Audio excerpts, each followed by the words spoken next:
یاد رکھنا چاہیے جوناگڑھ کے ساتھ ایک ریاست اور بھی ہے جس کا نام ہے مناودر، وہ بھی ہمارے نقشے میں ہے۔ جوناگڑھ بھی پاکستان ہے اور مناودر بھی پاکستان ہے، لیکن قبضہ ہندوستان کی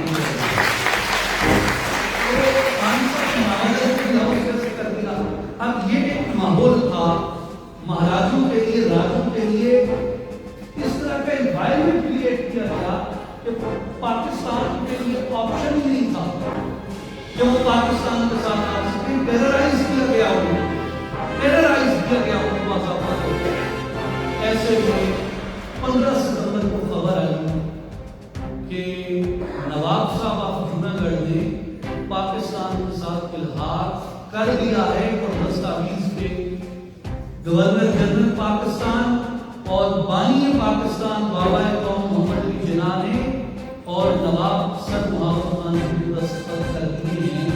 یہ بالکل ایسے تھا جیسے آج کشمیر کے اندر الیکشن ہو اور آپ کو پتہ چلے کہ ریوائز عمر فاروق یا سید علی گیلانی وہاں پہ بھاری اکثریت سے کامیاب ہو، یعنی آپ کے لیے سرپرائزنگ نیوز ہوگی۔ آپ یہ واقعی ٹیررزم کا ایک ماحول تھا یہاں پہ ہندوستان نے ٹیررائز کیا ہوا تھا سب کو۔ اس ماحول میں یہ بہت بڑی خبر تھی کہ جوناگڑھ نے پاکستان سے الحاق کر دیا۔ یہ دلیر تمام فیصلہ جو پریشر کو فیس کر سکے، جو ہندوستان کی دھمکیوں کو فیس کر سکے، جو نہرو کو جواب دے رہا تھا کہ ہاں میں نے ہندوستان کے خلاف ڈکلیریشن آف وار کر دیا ہے کیونکہ میں پاکستان سے الحاق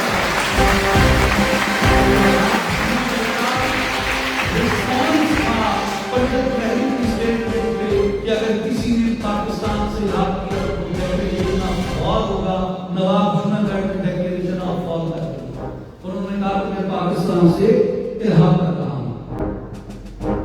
ایسے وقت میں ہمیں ان کو بھلانا نہیں چاہیے، قدر کرنی چاہیے کہ یہ کتنے عظیم لوگ جنہوں نے پاکستان کے لیے اتنی بڑی قربانی دی۔ 4-5 دن پہلے خبر پڑ رہا تھا غالباً ڈسٹرکٹ سرگودا کے کسی نواحی علاقے میں تھی کہ وہاں باپ بیٹے میں تنازع ہوا اور بیٹے نے چند مرلوں کی خاطر باپ کو قتل کر دیا۔ چند مرلے بیٹا باپ پہ معاف نہیں کرتا۔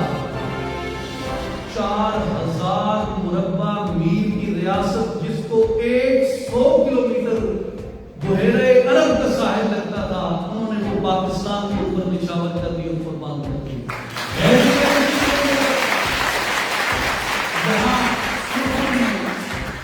نام نہاد سوشلسٹوں نے پروپیگنڈا کیا کہ پاکستان کو وڈیرے اور نواب ملک پہ کھا گئے۔ کیا ان کو پتا ہے کہ نواب بہادر نے کیا دیا پاکستان کو؟ نواب جوناگڑھ نے کیا دیا پاکستان کو؟ والی سوات نے کیا دیا پاکستان کو؟ ان لوگوں کا ایک بہت بڑا کردار تھا پاکستان کو بنانے میں۔ نواب دادا لیاقت علی خان نے کیا دیا؟ نواب صاحب منگوٹ نے کیا دیا پاکستان کو؟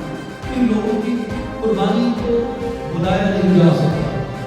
ہمیں گفتگو کے اختتام کی طرف جاتے ہوئے 2 پوائنٹس آپ سے مزید ڈسکس کریں۔ آپ کے اضافے کے لیے پہلی یہ کہ جب نواب صاحب آئے پاکستان میں، ان کی پاکستان میں حیثیت کیا تھا؟ مجھے پچھلے 20 سال سے میں اپنے سیاسی شعور میں پوری طرح سمجھتا ہوں، سلمان غنی صاحب میری بات کو سیکنڈ دیں گے، میں نے 20 سالوں میں کسی سویلین کا جنازہ گن کیریج کے اوپر نہیں دیکھا سوائے ہندوستانی۔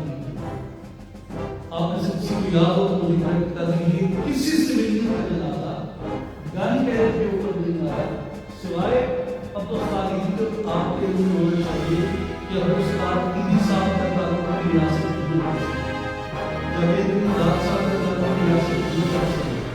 یہ جو محمد برادران تھے کرکٹ کے بہت مشہور، ان سب کا تعلق ریاست جوناگڑھ سے تھا۔ جنہوں نے نیشنل بینک آف پاکستان بنایا تھا، اس کو انہوں نے پورے ملک میں پھیلایا، محمد علی رنگون والا، ان کا تعلق ریاست جوناگڑھ سے تھا۔ پردیسیز کا تعلق ریاست جوناگڑھ سے ہے۔